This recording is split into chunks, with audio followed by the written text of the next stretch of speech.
Olá, eu sou Ilza Santos e esse é o podcast 90 anos de EFE, Histórias e Trajetórias. Vamos relembrar momentos da nossa escola e saber como estão os ex-alunos hoje. Neste episódio, vamos receber Carolina Pou, sócia proprietária da Sou Esportes, empresa dedicada à gestão de carreiras de atletas de futebol feminino. Carolina se formou no bacharelado em esporte em 2018 e é publicitária pela Mackenzie. Possui vasta experiência em marketing esportivo, patrocínio de atletas, gerenciamento de projetos esportivos e grandes eventos. Muito obrigada por ter aceitado o nosso convite. Seja muito bem-vinda ao nosso podcast.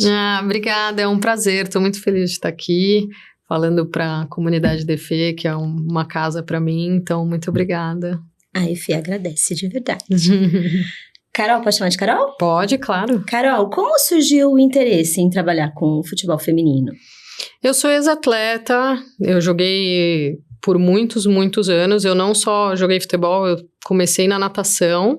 Então, tenho uma ligação com o esporte já há bastante tempo.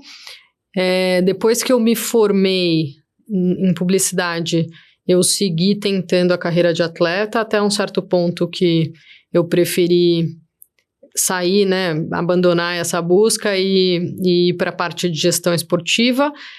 E aí eu comecei fora do futebol, mas num determinado momento, depois dos Jogos Olímpicos que a gente teve aqui no Brasil e que eu trabalhei, eu achei que era o momento de voltar para o futebol feminino.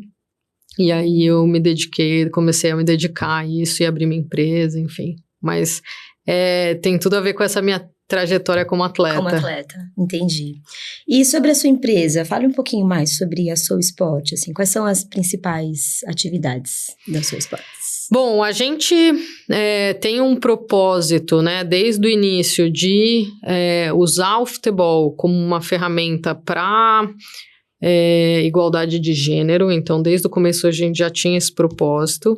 E aí, lá no começo a gente não tinha 100% ainda certeza de como a gente entraria na modalidade. E aí, estudando um pouco, a gente passou mais ou menos uns 6 meses estudando quais seriam as opções ali, as principais opções. E aí foi quando a gente decidiu, eu e meu sócio, que é o Benito, iniciar em gestão de carreira, né? Então a gente tem também outros serviços de capacitação, de consultoria, mas prioritariamente a gente faz gestão de carreira de atletas e treinadores, né? Então, no caso das atletas, são todas mulheres. E aí, de treinadores, a gente trabalha com homens e mulheres, e aí estes homens que estejam atuando dentro do futebol feminino. Entendi. E como você vê o cenário do futebol feminino no Brasil, assim, hoje, em comparação com o exterior? Muita coisa mudou desde que você começou a atuar na área? Olha, a gente abriu a empresa em 2017, então era muito diferente do que é hoje, né? Existe uma regra que a FIFA implementou, que é uma obrigatoriedade dos clubes terem equipes femininas e que é posterior à data do início da SOU. Então a gente, depois que essa regra foi implementada também no Brasil, a gente viu um crescimento muito grande. Hoje tem muito mais visibilidade, muito mais atletas, existe um profissionalismo muito maior das atletas, dos clubes, das federações, da confederação, enfim. Então a gente viu uma evolução muito grande nesse período. E aí, comparativamente com o futebol feminino no exterior, acho que a gente tá um pouquinho mais recente, assim, né? Mas eu acho que, tecnicamente, as competições são muito boas e são comparáveis às competições do exterior. Mas aí eu acho que na parte de gestão a gente ainda tá um pouquinho atrás, enfim. Mas eu acho que não Tá. Na sua visão, o que poderia ser feito para aumentar a igualdade de gênero no futebol e nos esportes em geral? Eu acredito que eu sempre que me fazem essa pergunta, eu acho que trazer pessoas que são da modalidade para dentro, né, dos clubes, das equipes, e aí, principalmente, acho que isso faz uma diferença muito grande, é trazer mais mulheres para estarem nessas posições de liderança, porque as próprias mulheres nessas posições vão conseguir implementar ações que fomentem essa igualdade de gênero dentro dos clubes e dentro do futebol como um todo. Então, eu acredito muito que as mulheres na posição de liderança dentro dos clubes podem conseguir adiantar mais o processo que todo mundo diz que vai demorar muito tempo, mas eu acredito que a gente chega. A gente chega. E você acredita, Carol, que hoje o futebol feminino está mais em evidência do que antes? Com certeza. E ainda você vê maneiras de aumentar ainda mais a popularidade dessa modalidade? Com certeza. Eu acho que como, assim, em todas as áreas o futebol feminino evoluiu e vem evoluindo, então a gente tem uma transmissão mais interessante com diferentes pessoas fazendo a narração, os comentários, pessoas que entendem, que conhecem o futebol feminino, as atletas, os clubes, a história do futebol feminino. Então, acho que cada vez mais trazendo essas pessoas fica mais interessante, a gente consegue dar mais riqueza de detalhes desse universo que não é novo, que já é antigo no Brasil. E acho que com essas melhorias em termos de imagem, né, estando em mais canais, a gente tem muito canal digital hoje que transmite, que fala sobre o assunto, a gente vai atingir mais pessoas e aumentar ainda mais a popularidade. Que assim seja. E o que é preciso ter em mente ao trabalhar com gestão esportiva na sua área?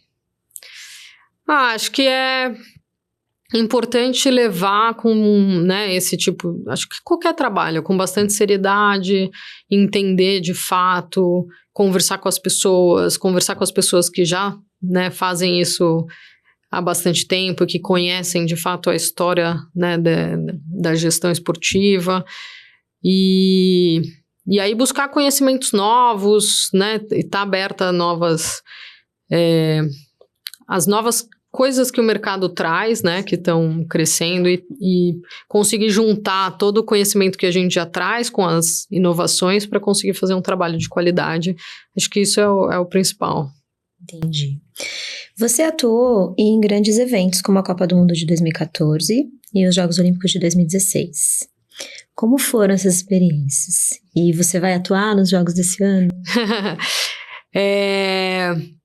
Em 2014... eu fiz um papel muito mais ali na área de hospitalidade de São Paulo, então foi muito interessante trabalhar, né, no que existia por trás do que o público assiste ali, que é dentro de campo, foi entender como que é a logística e como é o funcionamento para além do campo, então isso foi muito legal e foi um sonho, óbvio, né, eu tive contato com bastante gente que eu era fã, então isso foi muito legal, foi uma super realização. E depois, nos Jogos Olímpicos, eu tinha um papel muito mais próximo da quadra ali, eu fui gestora, eu fui gerente de serviços esportivos, então eu cuidava de tudo que estava no entorno.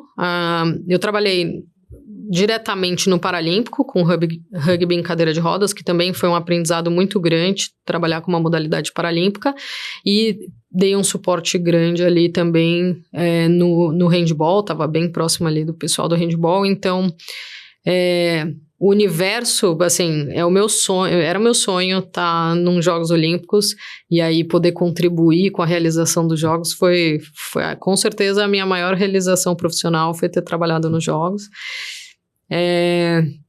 Para esse ano eu não vou trabalhar.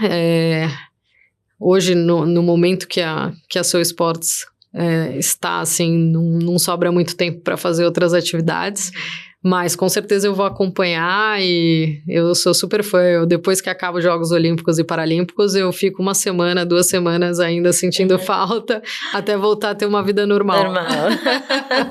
Entendo. E quais são as suas expectativas para esses Jogos Olímpicos em termos de seleção brasileira?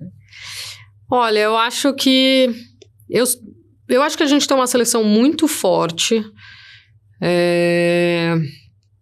Eu acho que o Arthur, que é o novo treinador que assumiu recentemente, né? Ainda não teve tanto tempo de trabalho, mas nos jogos recentes da seleção a gente viu ali algumas mudanças que são interessantes. Eu acho que o Brasil vai jogar de igual para igual com as grandes seleções do mundo. E aí, como qualquer outro campeonato, vai muito do dia, de encaixar ou não. É difícil prever, mas eu acho que o Brasil vai fazer bonito. Tomara, né? E você trabalha com alguma atleta da seleção? A Sou Esportes representa algumas atletas que hoje atuam na seleção. Então, a Cristiane, a Debinha, a Júlia Bianchi e a Tainá, que foi convocada recentemente, isso na seleção principal. Mas a gente já trabalhou com outras atletas, enfim. Muito bem. Bacana ver os nossos ex-alunos assim atuando, né? E atuando bem. Quais são as suas maiores influências e inspirações no esporte e no futebol feminino mais especificamente? Como é que é? Desculpa. As suas maiores influências e inspirações. Eu tenho muitas referências assim no esporte. Quando eu era pequena, que eu nadava, eu tinha, assim, meus grandes ídolos eram o Xuxa e o Gustavo Borges, né? Eu sou sócia do Pinheiros e eles frequentavam o Pinheiros, então eu tinha bastante contato com eles e eles eram minha inspiração ali como atleta, por isso que eu tenho uma ligação forte também com os Jogos Olímpicos, que vem desse universo da natação. Depois no futebol, para mim, os meus maiores ídolos foram a Pretinha e o Ronaldo, Fenômeno, que são grandes exemplos assim, de atletas super inspiradores para mim. E também alguns atletas do futsal, porque eu também jogava futsal e aí o Manuel Tobias e o Falcão também eram super referências para mim, assim. Bacana. E você consegue elencar os principais desafios da tua profissão, da tua carreira até hoje? Eu acho que trabalhar com esporte, a gente acho que tá acostumado a desafios, né? Desafio, Acha bom, né? Acha bom o desafio, né? Nem consigo ver isso de uma maneira negativa. Acho que isso é uma coisa positiva, mas atualmente, assim, o universo do futebol tem, querendo ou não, é um universo bastante masculino, com muitas barreiras. Acho que esse hoje, para mim, é o maior desafio, é lidar com essas situações que acontecem dentro do universo do futebol, é conseguir levar o que eu acredito para frente, né, dentro do nosso trabalho, mas a gente tem dentro da Sou Esportes pessoas que acreditam muito no que a gente faz, que contribuem muito com opiniões e que são ativas, né, no dia a dia. Então, isso fortalece e faz a gente transformar esses desafios em coisas menores, assim. E o esporte, no geral, é desafiador, né? Tem muita... É novo também, querendo ou não, essa parte de gestão esportiva, né? Não é uma coisa tão antiga assim. A gente está criando conhecimento, mesmo quando eu estava na EFE, né, produzindo conhecimento nessa parte de gestão. Hoje a gente tem vários estudos super interessantes. Então, o fato da gente ainda estar melhorando e se aprimorando nessa parte de gestão também é desafiadora, né? Porque a gente lida com muitas coisas que a gente desconhece, que a gente tem que aprender, improvisar e ir implementando, atuando, enfim. Entendi. E eu entendi até aqui da nossa conversa que você é uma pessoa que tem sucesso na sua área de atuação, né? O que precisa para ter sucesso nessa área? Olha, eu acho que estudar muito, ler muito, conversar com pessoas que são da área. Para mim, eu acho que o conhecimento é a maior ferramenta, né? E acho que, principalmente, não ter... ter sempre um pensamento de aprender mais, de entender mais, de duvidar das coisas, ir a fundo, enfim. Acho que quanto mais a gente entende, mais a gente conhece, e se colocando num lugar de que a gente não sabe tudo mesmo, melhor a gente consegue fazer as coisas. E tá aberto para opiniões, ajuda. Isso é um trabalho em conjunto. Acho que o esporte, por si só, já fala isso, né? É um trabalho de equipe. Mesmo as modalidades individuais dependem de muitas pessoas. Então, é saber que a gente precisa de um conjunto de pessoas fazendo isso para dar certo. E a tua formação na EFE, ela influenciou você nessa sua área de atuação profissional? Com certeza. Eu tive professores muito bons que colocaram essa ideia na minha cabeça do quanto é importante a gente buscar esse conhecimento e saber o que a gente está fazendo, né, para poder atuar de uma maneira ética, profissional, coerente, e que é um conhecimento que vai evoluindo, que vai mudando, então que a gente não pode parar de estudar, né? Senão a gente acaba perdendo novos conhecimentos que já mudaram, enfim, que a gente descobriu coisas novas. E a EFE como um todo, a USP como um todo, foi muito transformadora na minha vida, no meu pensamento crítico, na forma como eu via as coisas. Acho que até os meus colegas todos, assim, a gente tem... Eu sinto, a minha lembrança é de ter pessoas do meu lado que sempre foram muito questionadoras, enfim, e eu acho que isso é super importante, assim, na formação. Eu concordo. Durante o seu MBA em Marketing, você realizou um módulo internacional no Clube Real Madrid, é isso? Como é que foi essa experiência? Nossa, foi muito legal, porque esse MBA nem existe mais, mas quando eu fiz, a gente tinha acesso a todas as áreas dentro do Real Madrid, que é uma coisa super difícil, né? Então, a gente conheceu no detalhe como era o funcionamento, todo o centro de treinamento, os estádios, a parte de segurança. Então, eu pude ver de perto como que é um trabalho em altíssimo nível e com certeza, assim, a minha visão do que é uma qualidade de trabalho, assim, ficou ampliada e foi super interessante. Eu gostei muito de ter ido lá. Invejinha. Voltando um pouquinho para a EFE, quais são as suas principais memórias do tempo que você passou? Muitas aulas, muitas horas de estudos nos corredores, muita diversão com a minha turma, assim. Eu, como segunda faculdade, eu era uma das alunas mais velhas da sala, mas eu fiz amizade com muita gente mais jovem, super bacana. Minhas horas de treino no futsal, a parte de ficar com o pessoal ali na vivência, tudo. Eu tenho memórias ótimas. Eu gosto de caminhar na USP para ir às aulas de anatomia, enfim, eu tenho muitas memórias ótimas. Que bom. E você consegue elencar quais foram os momentos mais marcantes, assim, da tua carreira?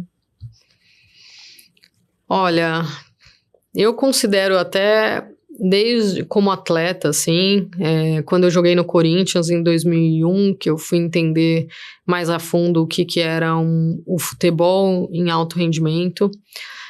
Depois eu fiz 1 ano de universidade nos Estados Unidos jogando futebol, e aí isso abriu muito a minha cabeça sobre como o esporte, mesmo não sendo profissional, pode ser levado a sério e ter muita qualidade, assim. Então eu aprendi muito lá também, foi super importante. Depois eu tive uma experiência na Espanha, jogando futsal, que também foi super bacana, entender, era difícil, assim, principalmente a questão do choque cultural. Eu me adaptei muito mais rápido aos Estados Unidos do que à Espanha, foi muito mais difícil, mas eu aprendi muito lá. E aí os Jogos Olímpicos, a Copa do Mundo, enfim, essas experiências para mim foram com certeza as mais marcantes. E hoje, assim, dentro da Sou Esportes tem muitos momentos legais, muitos momentos importantes. Eu fui na Copa do Mundo de 2019 em Paris, e eu fiquei lá, acho que uns 15 dias mais ou menos, e dessa vez eu fui do começo ao fim, acompanhei praticamente todos os jogos da Copa, todos os do Brasil, e nossa, eu voltei assim renovadíssima. Foi muito legal ver como a Austrália e a Nova Zelândia trataram o futebol feminino lá, quantas pessoas, quantas crianças nos estádios, foi muito gostoso assim acompanhar. E a gente tem um anúncio da Copa Feminina, né, de onde vai ser a nova sede, e o Brasil está concorrendo para ser a nova sede agora para a Copa de 2027, e eu estou torcendo muito para que seja aqui, para que a gente possa também trazer um pouquinho dessa energia, que é muito legal. Ah, tomara, tô na torcida também. Existe alguma história que seja curiosa ou pitoresca da tua carreira que você queira comentar com a gente? Deixa eu pensar, eu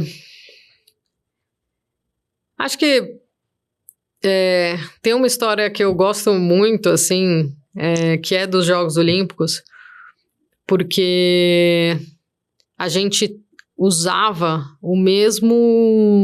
a mesma arena do basquete, e aí a gente teve que fazer uma transição do basquete em cadeira de rodas para o rugby em cadeira de rodas em 24 horas.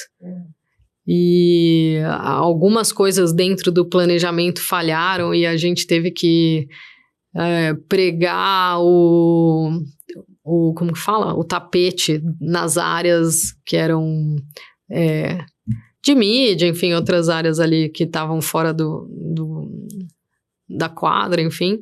Então, assim, a gente trabalhou 24 horas sem parar para poder entregar o espaço, né, para as equipes chegarem e para poder começar a parte de treinamentos que antecediam a competição. Então, essa experiência foi muito legal, super interessante, assim. Tudo que você precisa se dedicar dentro desse tipo de evento. Então, eu tenho essa lembrança muito, muito viva em mim, assim, daquele dia. E depois, no final, quando a gente finalmente entregou, foi a final, que foi uma final que, se eu não me engano, foi o maior público da arena. E para uma competição paralímpica, a gente ficou super feliz, foi muito legal, então... Valeu a pena. Valeu muito a pena, valeu muito a pena, eu saí muito satisfeita, assim, foi muito legal. Bacana.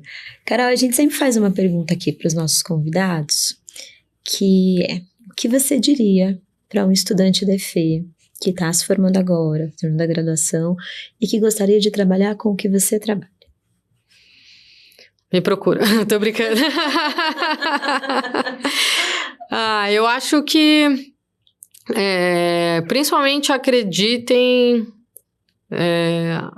de que pode dar certo e de que vai dar certo, e principalmente de que podem fazer a diferença, assim. Eu acho que o que eu gostaria de transmitir é isso, assim. Cada um desses alunos, as pessoas, não só na minha área, mas em qualquer área, essas pessoas podem fazer a diferença. Então, acho que é muito importante entender e acreditar nisso de verdade.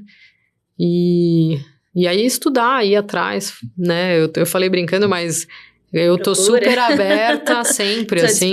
Tô à disposição, quem quiser conversar. Vai disponibilizar o contato da Carol? Pode disponibilizar, tô super aberta sempre. Tá certo. Esse podcast, Carol, ele é curtinho mesmo, né? Mas assim, ele está celebrando os 90 anos da EFE, mas também está celebrando os seus ex-alunos. Então, eu te pergunto, como você se sente por fazer parte da história da escola? Olha, para mim é muito especial, porque eu já frequentava a EFE quando eu era aluna do Mackenzie, eu conheci algumas pessoas aqui, eu tenho muitos amigos que são formados na EFE muito antes de eu pensar em prestar a faculdade. Então, quando eu decidi, né, fazer uma segunda faculdade, eu pensei, tem que ser lá. E eu passei, eu vivenciei isso, assim, cada segundo com muita intensidade, muito feliz de estar aqui. E para mim, isso é super especial, assim, eu tenho um carinho enorme por todo o tempo que eu passei aqui, por tudo que eu aprendi. e fazer parte da história da EFE, assim como a EFE faz parte da minha história, assim, é bem especial. É algo que realmente faz parte de mim. Ah, que lindo. Olha, era isso. Eu queria agradecer muito a sua companhia aqui no nosso podcast. Agradecer por compartilhar a sua história com a gente. A EFE realmente é muito grata aos ex-alunos por toparem assim tão, né, imediatamente o nosso convite, por virem, por se disponibilizar. Muito obrigada, Carol. Obrigada, eu fico muito feliz mesmo. Eu tenho certeza que tem muitas histórias legais, muita gente boa que passou no EFE, e eu tô até curiosa para assistir os episódios todos aí. Por favor, você está convidada. Obrigada, obrigada pelo convite. E nós agradecemos também aos ouvintes que estiveram conosco. Este programa foi feito por meio de uma parceria entre a Escola de Educação Física e Esporte e o Estúdio Multimeios da USP. Os episódios do podcast 90 anos de EFE, Histórias e Trajetórias estão disponíveis no canal EFE USP Oficial do YouTube e também nas principais plataformas de podcast.